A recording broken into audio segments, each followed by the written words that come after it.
'Cause I'd still pick you in the checkout line when the coupons fail and the card declines, when the kids are screaming and the car won't steer, and I'm one small inconvenience from a breakdown in here. Yeah, I'd still pick you. You're my steady north, my Jedi in my court. Hey everybody, welcome to This is Life with Tim and Jenna. We are so excited that you're here today. We are going to continue the conversation that we started last week. And so if you haven't listened to that one, jump on there. We started a conversation around how pornography affects relationships, affects marriage, other relationships. And so we began with my story. Through that, Jenna just kind of asked me some questions around that. So start there, and then today we're going to be talking about how it impacts women when their husbands, fiancés, boyfriends are engaged in pornography and they find out. Yeah, I think it's important to really start with we're not talking to every woman on the planet. I'm sure there's somebody out there that could be listening to this podcast and said, listen, pornography is not that big of a deal. And if that's you, that's fine. We're not talking to you, but we are talking to women all over the place, all over the world, really, especially in the church world, where women really, really struggle with the idea of pornography. They're hurt by pornography. And now in the last decade ish, OnlyFans has become such an issue in marriages, and couples are coming to counseling because it's destroying their marriages. And so I think it's an important topic for us to talk about, especially from both sides. But I think it's good for the voice of women to be heard in this conversation. Yeah, and if you don't know what OnlyFans is, it actually started as a platform for artists to get content out, but has quickly turned into primarily is used for basically pornography type stuff. And so men and women can go on and purchase content for relatively low price with not a whole lot of other stuff going on. And so it's something you should be aware of, and that you should know how that system works. And there's a lot more to it. A lot of times the entry to that is through social media, through Instagram, through Facebook. Yeah, it's really easy to access, and men and women are being sucked into this world of OnlyFans, and it's devastating. It is, for the most part, and we'll get into this more probably next week and the following weeks, but it's really kind of taken some of the shame factor out of pornography, and it's become easy for women and men to make money on there without having to engage directly with the people consuming their content. So there's not that, I don't know, that factor that says, hey, I shouldn't be doing this, right? And so it's highly destructive, and so you should need to be aware of it, and the things that lead to it. But that's not the topic for today. And so what we're going to do is I'm just going to ask some questions to Jenna that she helped create, just to kind of get that conversation going about how women are impacted when their guy and husband, boyfriend, fiance is engaging in pornography, and they find out. Maybe they came into the marriage not knowing. Maybe they did come into the marriage relationship knowing and thought it was going to be okay, but it's not. So first question, why is discovering pornography often so devastating for women? Well, I think it's important to start with that question, I need to start with women typically flourish when they feel seen, when they feel chosen, when they feel pursued. A woman will come alive when she feels like she is the center of someone's attention and affection. And so you will often, it's easy to pick out the couples where both partners feel like they are the light of their partner's life, right? Where you see that women, they just become brighter, more confident when their spouse is choosing them. Right. So when it becomes clear that there are other images, other pictures, other women, other things that take that place, it is really, really fast that you see a woman lose all of that. All that flourishing tends to dissipate. And the light in their eyes will even start to dim, right?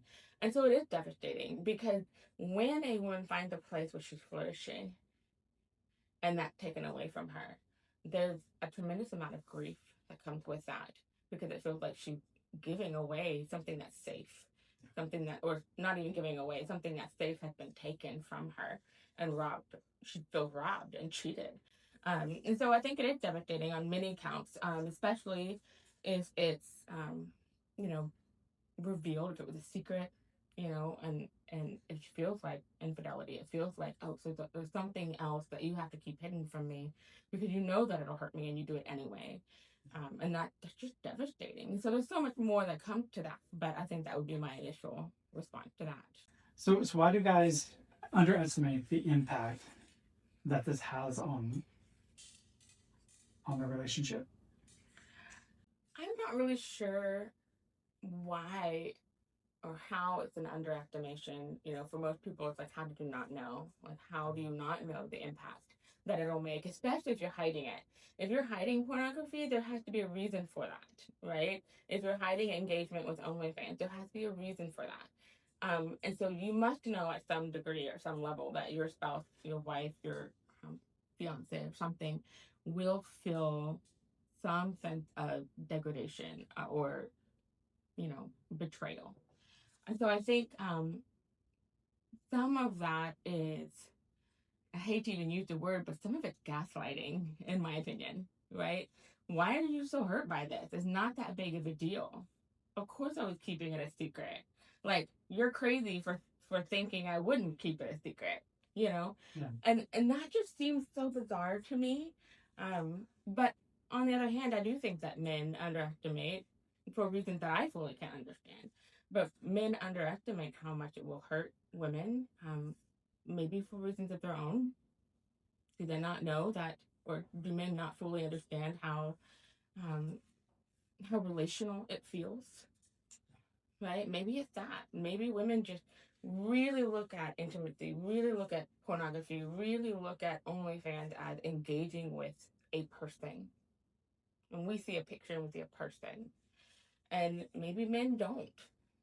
And so I think that that's a conversation that would change from person to person. The answer would change from person to person, but I definitely think that there's some hurt that comes with that. So what are women actually grieving when they discover porn use? I think they're losing the loss of something they thought was real. They really believe that it was real. They believe that they're the center. They believe that there's fidelity, that you're the only one, that this relationship is exclusive. And when that relationship becomes polyamorous, right, when you're bringing in other people, even if it's just images, to many women, that feels like there's other people that are being brought in. OnlyFans, there is actual people, right, that are invited into the space of your home. And that feels like a polyamorous relationship. And while that might be something that others find okay, often you'll find in faith-based homes, especially, that is not accepted widely, and it's very, very painful. Yeah, and it's interesting. We see more and more couples. It's not prominent in society, but it feels like more and more couples are venturing outside of just their relationship and looking for other things, whether it's having an open relationship. Yeah. And I think everybody thinks, well, that's no big deal. But I don't know that we were designed to have that level of intimacy with a lot of people.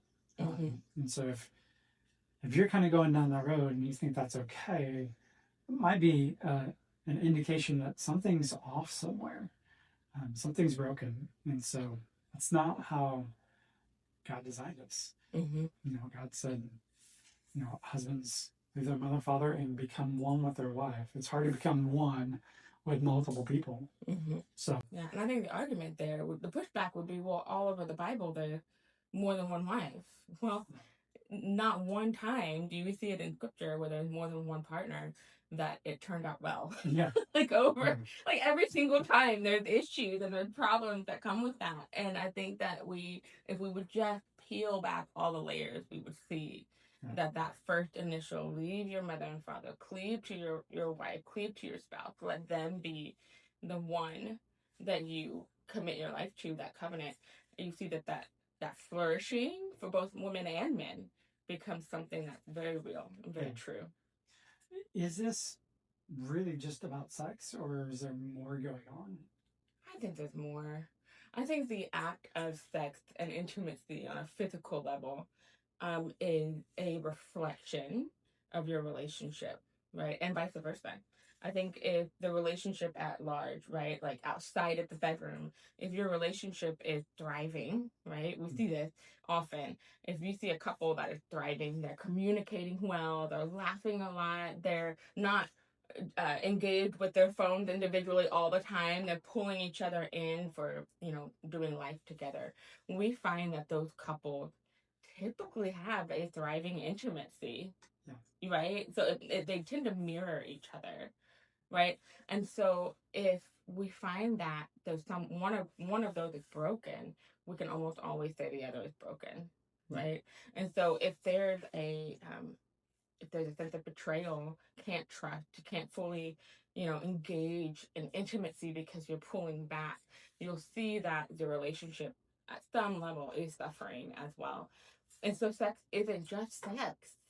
It's not. It spills over into every area of your relationship, with communication, with parenting, with career and jobs.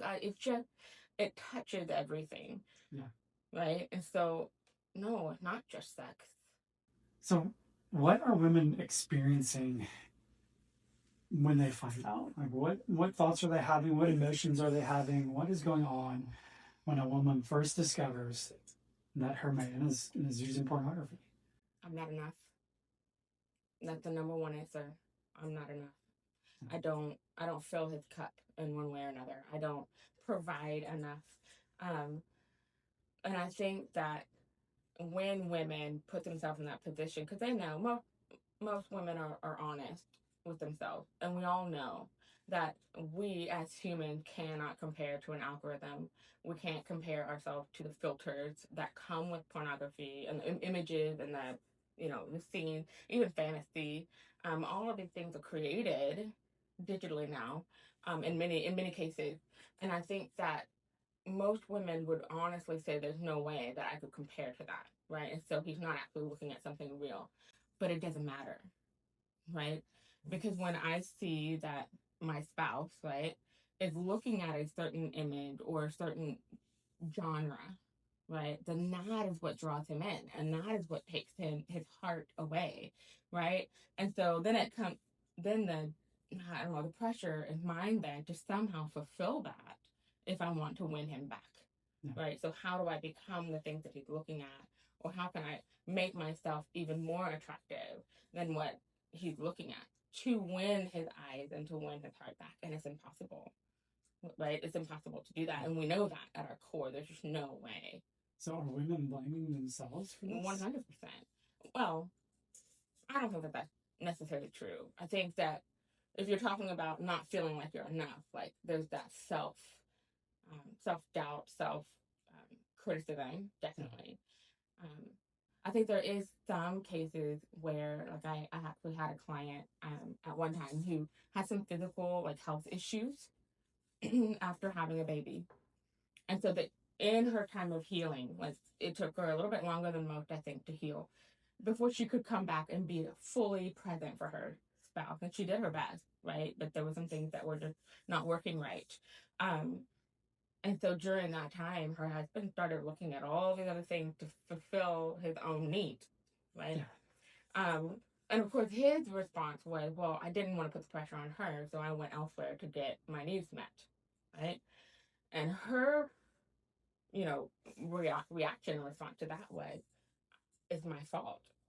And I can't be that person for you. And so that's just a small example of many. But there is some cases where women feel like, well, because I'm not putting out enough, because I'm not saying yes enough, because I'm tired, because I don't feel good, right? And I said no too many times. Now he has to go elsewhere to get his needs met. So self blame does come in that form, right? For sure. And so if you're talking about blame, I think that would be where you would find it. And I just want to interject. Um, if you guys find yourself in a situation where things aren't working right, and somebody's got um, physical limitations for a period of time, or something like that, and we've had friends who have been in that situation. Couples who it took a little bit to figure out what their bodies needed to make sex enjoyable for both. Um, most of the time, I'm not going to say always because I don't know everybody's situation. Most of the time, there's a solution, and there's a way around things.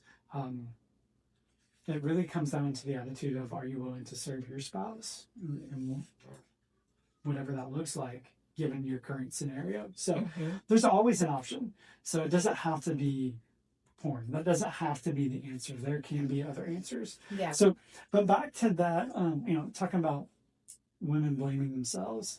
How does self-image come into that? Do women ever feel like they aren't meeting that image that their guy is engaging with? Oh yeah.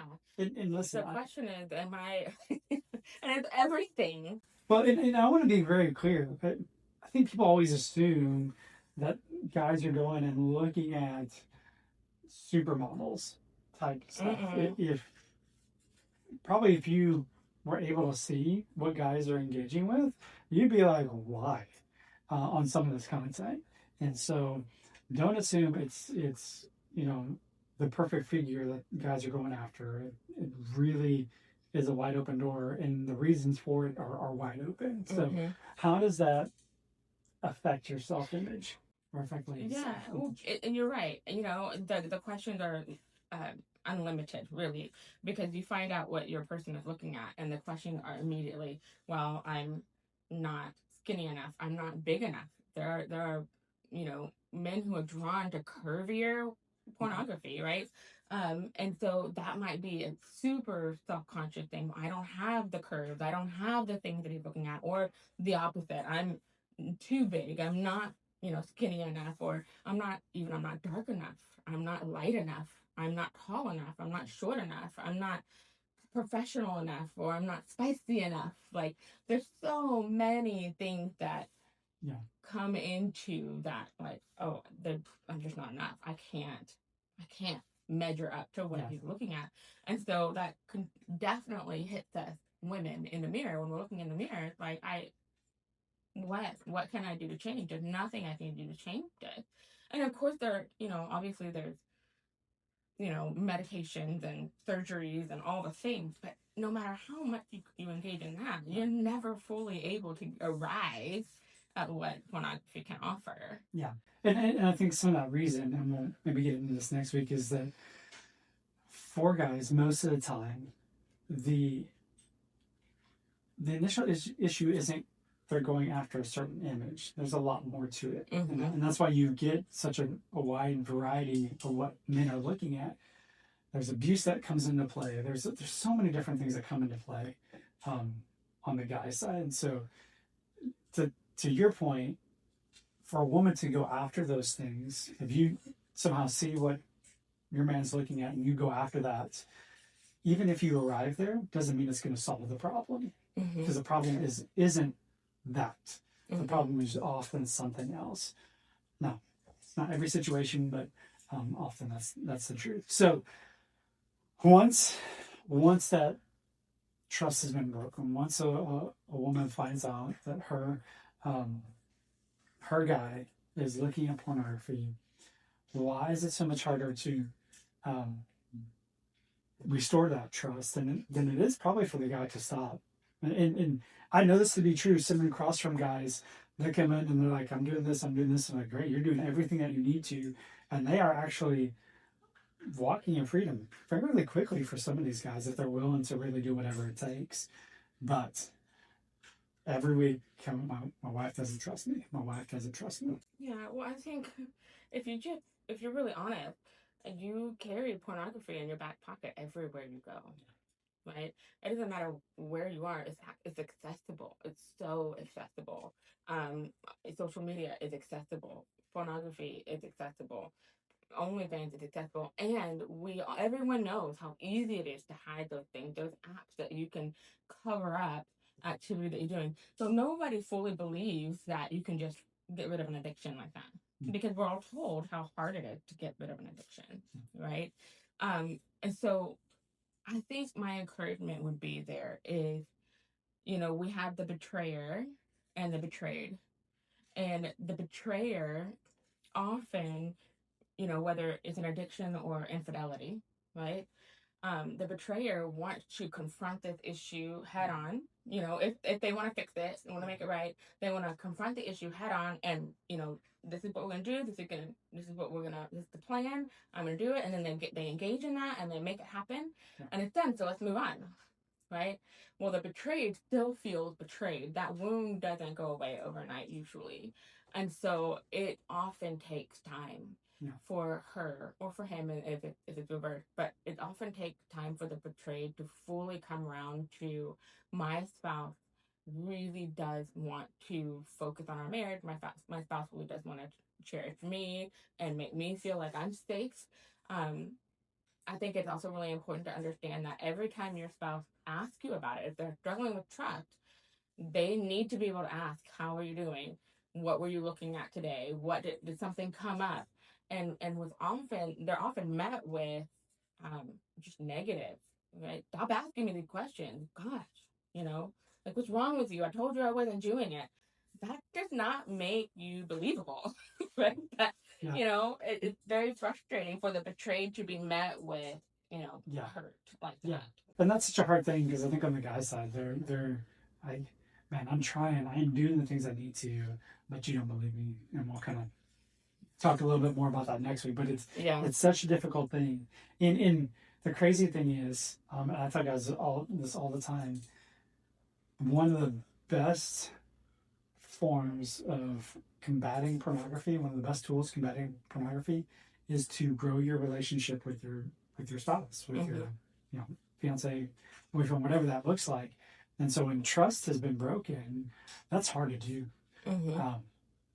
But it's really one of the best things for both people, is to, as much as possible, step back into that relationship and to really pursue that.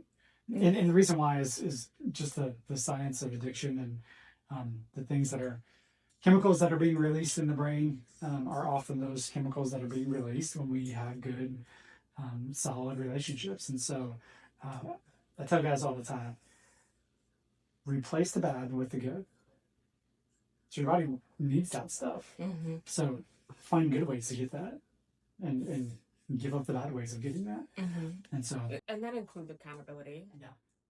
And try to include accountability, not only from your spouse, but from others that you can trust, or from your fiance. Like, if your spouse is trying to hold you accountable, right? Let me see your phone. Let me see your numbers. Let me see your social media. If it's not open to your spouse, then you're not going to rebuild trust. That's the first thing I tell guys, is like, share locations, get monitoring apps like Covenant, all these different apps like that give reports.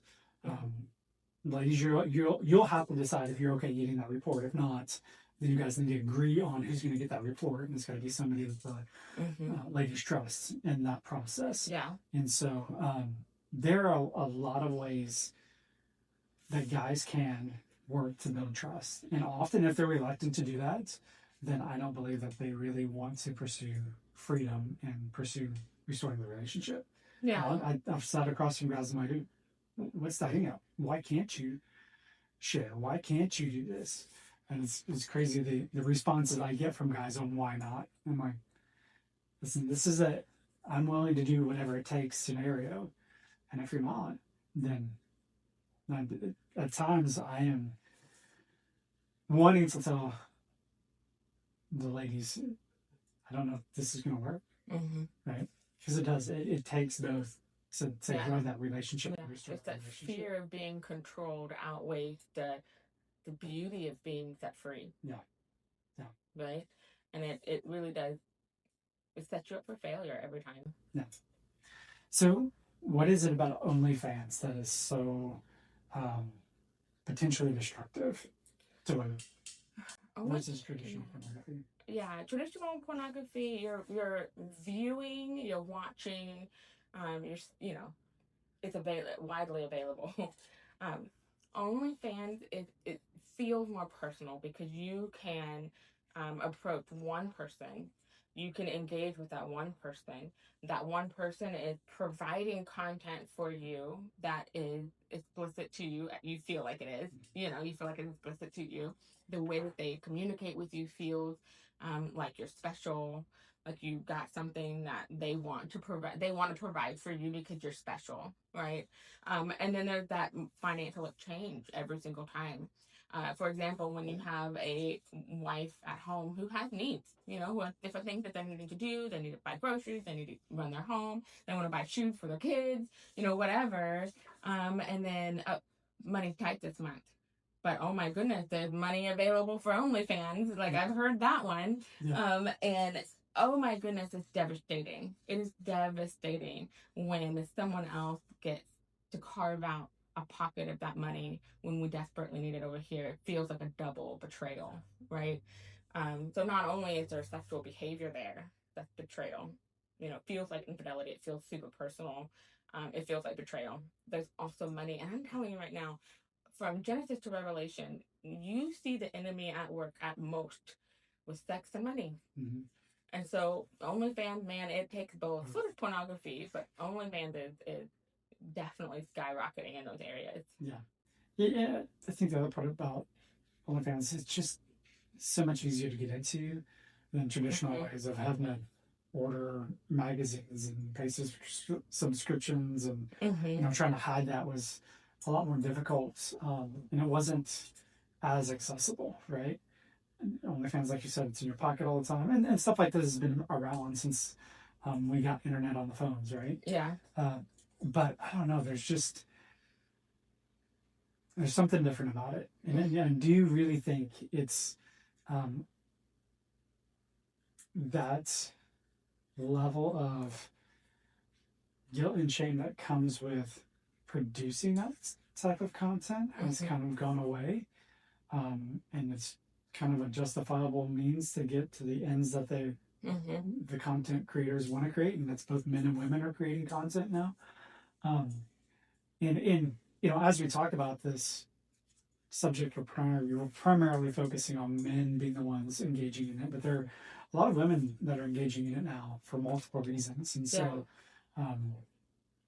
I think also, like, I want to say that the result is not the same for every couple, right? So it's devastating in different ways.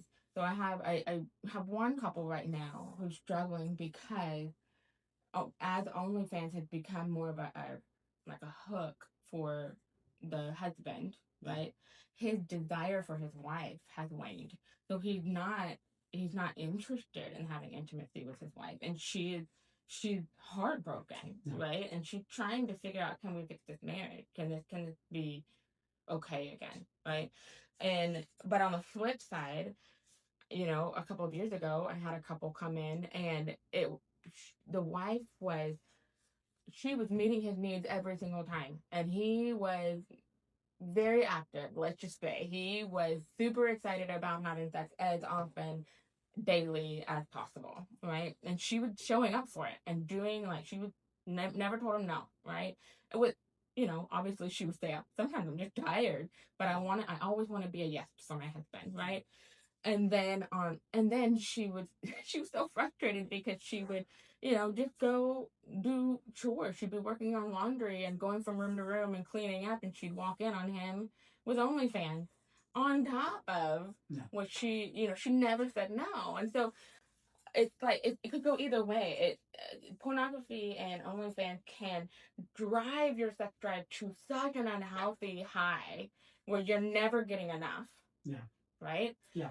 Or it can shut you down where you're not getting healthy intimacy from the one person in your life that can provide healthy intimacy, right? So it really could go either way, and both are not healthy, and both can really be destructive. Yeah. And it could be that there's other things there other than just the porn. Yeah, 100%. And so those are things that probably need to be looked at with a counselor to walk through whether it's past trauma or abuse, um, things that are amplifying that sex drive, maybe in unhealthy ways. So if you find yourself in that scenario, it never hurts to get with a professional and just talk through some of those things and see if there's not something else that is adding to the situation. So let's talk a little bit more about what guys can do and not do to make things better or worse. So what are some of the things that guys do that make it worse? Gaslighting is not that big of a deal. Why, why do you keep blaming me? Why do you keep bringing this up? Why do you keep talking about it? Um, Making her feel ashamed for asking questions or for being curious or being hurt. That shame. Why to feel hurt because you feel betrayed, and then to layer that with to feel ashamed that I'm hurt, right? Or that I need clarification, like clarity, and I need help. To feel like I have shame for that, or that makes me wrong somehow. I would say don't do that to your spouse. If there's hurt there, there's a reason for it. So we need to start getting some help for that. And as a faith-based couple, you and I, we believe going to the Lord first is 100%, right? And so you both need to be on your knees. You both need to be searching the Word. You both need to be going after more presence of the Lord in your home. How can His presence bring healing into your marriage, right? Well, in every way possible, He can, right? And then seeking, biblical counseling, faith-based counseling, to help get some of those things back in order again, to remove shame and replace shame with conviction, right? What are some of the things that we need to place in our relationship that is conviction driven, to draw us closer to each other, to draw us closer to the Lord, to lead our children in a way that is not broken? Yeah. So what can a guy do um, to help his wife feel seen and heard when she's hurting? When she finds out he's been doing this for however long, what can a guy do? I think we touched on it earlier. I think just coming to her and asking her, what do you need? What do you need to know to be sure that I am doing my part? Right? To be humble. Laying down pride is, I think, probably the biggest thing that women need to feel seen and heard, to not feel like they're crazy for asking, right? If he is willing, the betrayer, let's do it that way, because it could go either way. If the betrayer is willing to lay down their pride and say, I know I was wrong, I know I made a mistake, I know I've kept this hidden, what can I do to help you know that I am serious about making this correct, and doing my part to humble myself, doing my part to find healing, doing my part to build our relationship again, right?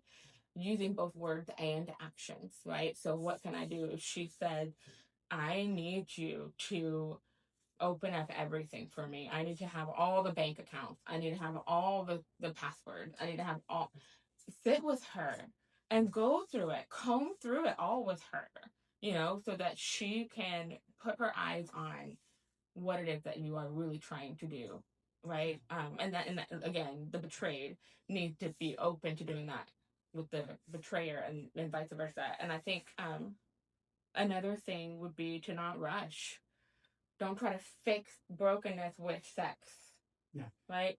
Don't rush her or don't rush him into, okay, well, we just need to have as much sex as possible to overcome this. That's not the answer. Maybe that's what your betrayed needs, is to feel like, okay, you still want me, but often I need you to back off because I feel violated, right? Yeah.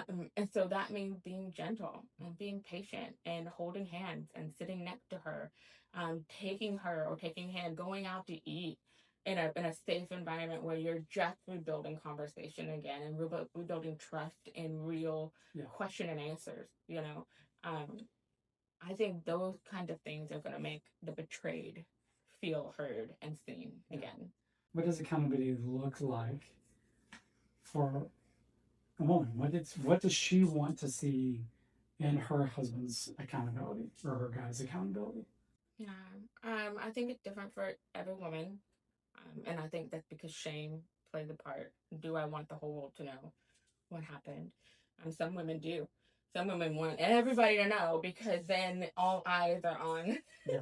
the spouse, and so it just kind of depends on the person. But um, accountability looks like to me um, just an openness. So if you set up, if a woman says, "Hey, I need you to have men in your life that can call you, that you're calling, that you're leaning into, that you're meeting once a week, so that you're getting some kind of like mentorship or fathering, uh, then do it. Don't put it off. Yeah, that sounds like a great idea, and then never do it. Right? That's hurt on top of hurt. Right? Um, and if your spouse says, "Hey, I want to be able to check in with you daily or weekly," I know we mentioned this last week. I think in our last podcast is I know that when you're tired, like when you're stressed, highly stressed, when you're tired, and you find yourself in a space where you're going to be by yourself for a long time, I know that that is when, like, if you're going to be hit with any kind of temptation, that would be when it happens, right? When you're fully rested and you're engaged and you're, low stress, you don't have those same kinds of hits, where you're tempted and your mind starts to wander. And so I have to stay on top of that as far as kind of accountability goes, is to keep my eyes on you as your spouse and your partner, you know, to kind of keep that in mind, and to ask you every once in a while, and I hardly ever do anymore, right? But every once in a while to ask, how are your eyes? How is your heart? Where are you? And for us, you have been so good at being super gentle with your answers, and I'm doing good, or man, this week has been a struggle, or whatever. You've never chastised me for asking. And so I think that's what accountability can look like for women if they're willing to try. I think most women are afraid. Yeah. Well, and I think it's important that women know you don't ever ask me questions in an accusatory manner. You invite me into a conversation, so that's important too. Like the way you ask matters. And so if you're asking in your tone is very accusatory, you probably need to figure out a different way to do that, right?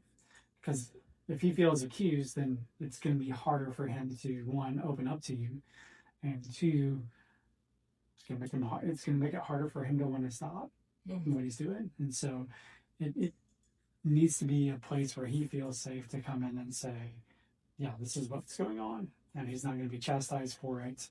And there's a lot more to that conversation, and we'll probably get into it in the next couple of weeks. But it's not an easy process. So I think the question is, can relationships recover, and how do they do that? I think they can, and I think we've seen it happen over and over again. Recovery usually is not an overnight thing. No. If people are willing to take the time that it takes to move towards healing, more times than not, you're going to find that couples come out on the other side shining, right? Because now they have tools in the tool belt that they didn't have before, right? And to position couples where they can stand together and fight an enemy together, that is where beauty happens. That's where power happens, right? When you have a couple that can stand, almost like a back to back, and you're watching each other's backs, they're watching each other's peripheral. I think it's important, and I think recovery also means that there's a reassurance that happens for the betrayed. The betrayer knows how that betrayed was hurt, right? And so to be out loud, hey, I want you to know that this is not an issue for me. I want you to know that I'm choosing not to watch this movie because it has content in it that is familiar to what I was involved with before, and I don't want to do that to you. I'm going to protect our marriage, right? To be open about that and out loud about that as you move forward in your recovery, I think that is just constantly reassuring. And also for the betrayed, as you recover and as you find that healing, for the betrayed to remind the betrayer of their victory. Like, you are amazing. Look at what you've gone through. Look at what we've gone through. Look at the strength that you have built over time. That you can do things that so many people find impossible, right? And so we're pouring life into each other as we heal, I think it's really important, and it's hard, Yeah. but it helps with forgiveness. You know, the more if you hurt me, whether, you know, this issue or anything else, if I come to you and I say, I love you anyway, or, you know, I was kind to you and I choose to honor you, forgiveness comes so much more easy, if that makes sense. Yeah. Right? But if I take on this position of, you know, accuser, and I carry that because you're the betrayer, and so everything you do is suspicious to me, and I carry that, you know, tone in everything that we do, it's really difficult for you to overcome anything. Yeah. Right? So I think it's important to keep that in mind. But yes, absolutely, recovery is possible. So obviously this is a pretty big topic, and there's no way that we can cover everything in a few podcasts, but we hope this starts a conversation and helps you see both perspectives as we kind of go through this conversation. Yeah. So we're going to kind of hit it from the guy's perspective next time, so we encourage you to tune in there. If you want to just be notified when it comes, hit that subscribe button. As always, follow us on social media, Instagram, Facebook, TikTok. And so thank you guys for tuning in this week. Yes. Like I said, if you haven't watched the previous episode, go watch it. And and if you find yourself in this position and you need a counselor, reach out. We will get you set up with the right counselor. Yep. Well, thank you guys for tuning in to This is Life with Tim and Jenna. We are so glad you guys joined us today. See you next time. 'Cause I'd still pick you in the checkout line when the coupons fail and the card declines, when the kids are screaming and the car won't steer, and I'm one small inconvenience from a breakdown in here. Yeah, I'd still pick you. You're my steady north, my Jedi.